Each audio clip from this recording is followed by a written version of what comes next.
За 2025 онд улсын их хурлаас төрийн албан агчдын орон тоог 9 хувиар цомгох чиглэлийг засгийн газарт өгч улмаар засгийн газар тогтоол гаргаж төрийн албан агчдгийг цомгох ажил эхэлсэн.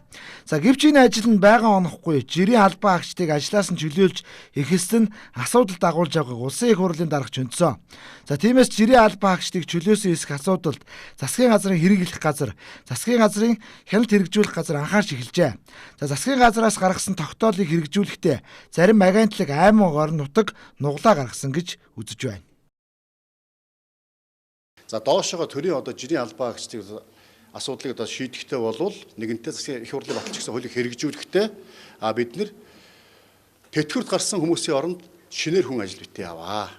Ажлаас чөлөөлсөн хүмүүсийн оронд шинээр хүн битээ яваа. Жирэмсний амралтаа эдэлж байгаа гадаа дотоод сургуульд явсан ийм хүмүүсийн оронд шинээр хүн авахгүй байх, оронтой дутуул түүнийг нөхөж бүрдүүлэхгүй байх.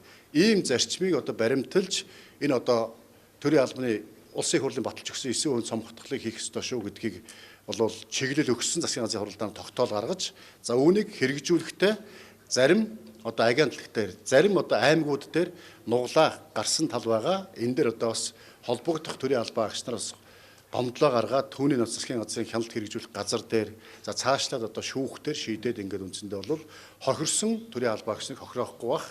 Бас оновчгүй нуглаа гаргаж төрийн албан агч нарыг тийм хилмигдүүлж ажлаас алсан хүмүүсийг алдааг засах юм ажлууд хийгдэж байгаа. За засгийн газрын тогтоолд төрийн албан агчийг цомгохдохдоо мөрөөрөө ажиллаа хийж байгаа хүмүүсийг халах нэг ч үг үсэг байхгүй. За тиймээс ямар нэгэн алдаа дутагдлаас болж ажилласаа чөлөөлөгдөөгүй бол тухайн иргэд засгийн газрын хяналт хэрэгжүүлэх газарт болон шүүгт хандахыг зөвлөж байгаа юм а.